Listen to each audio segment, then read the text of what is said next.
যিনি দুর্নীতি করবেন না, তিনি যদি আসেন আমাদের সমাজ ভালো হবে। মা বাবাকে সেই ভালো কাজের সহযোগিতা তোমরা করবা, পারবা কিনা? দুর্নীতিবাজ দল চাও না, নেতা চাও না, তাইলে সামনে তোমাদের একটা সুযোগ আছে। ধন্যবাদ, তোরা অনেক ভালো, হাততালি দাও, অনেক ভালো।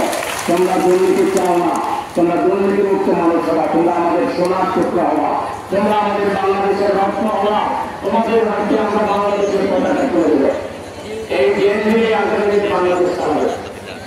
তোমাদেরকে আমরা বিভিন্ন প্রজেক্টে আমরা ঢুকে দেব। তোমাদের মেধা প্রয়োগ করে তোমরা 5টা ইন্টারনেটে পাস করে চাকরি করবে ইনশাআল্লাহ।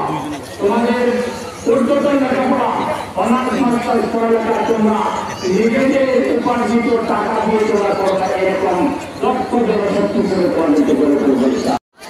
তারপরে তোমরা একটা ওয়াদা দিতে পারবে যে আমরা আমাদের জীবনে কখনো আল্লাহ নারাজ হন, আল্লাহ অখুশি হন এমন কোন কাজ আমরা করব না এবং কোন কাজের সাথে সম্পৃক্ত হব না।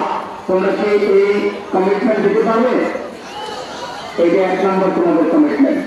2 নম্বর হলো তোমরা তোমাদের মা বাবার প্রতি কৃতজ্ঞ থাকবা।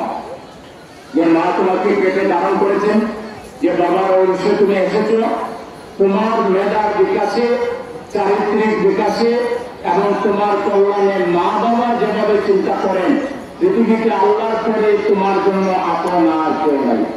তোমার মা বাবা তোমাদেরকে কারিগরি শিক্ষার পরিমাণ দেবো, ভাষায় বেশি পড়ালেখা। এখন যে 1 গাদা বই, এই সিলেবাস পাল্টাইয়া মৌলিক কয়েকটা বই 10 পর্যন্ত রাখবো, যা তোমার জন্য দরকার। বাকি বইগুলোকে